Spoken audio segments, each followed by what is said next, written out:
thousands of drivers are being diverted right now. Where are we starting to see those trouble spots pick up? Yeah, Larry, 31,000 drivers have to find a alternate route because we do have the Key Bridge again completely closed down.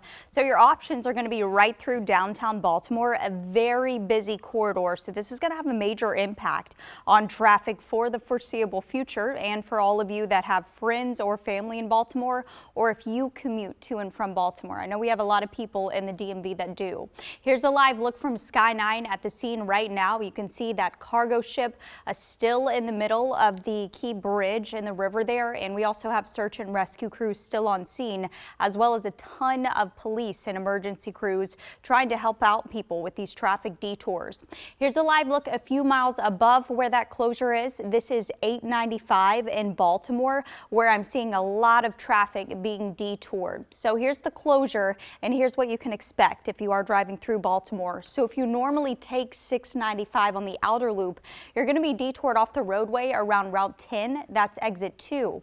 If you usually take the inner loop of the Beltway here, you're going to be detoured off at 157. That's exit 43. And we can already see some of this traffic building up. To be honest with you, it looks a lot worse now than it did this morning. We had pretty light traffic in Baltimore this morning. So if you do need to head to or from downtown, your main detours are going to be I-95 or 895. If you're coming from DC heading towards Baltimore, I would stick with 95 the entire way through, or you can take 97 and then hop on to 895 from there. For people that are planning a trip into Baltimore right now, you're traveling about 9 miles per hour on 895, so very slow traffic conditions. Just above that on 95, about 16 miles per hour. So heavy traffic in those two corridors right now, and I do expect that to continue. If you are heading out the door right now from the Beltway towards Annapolis, 18 minutes on your commute.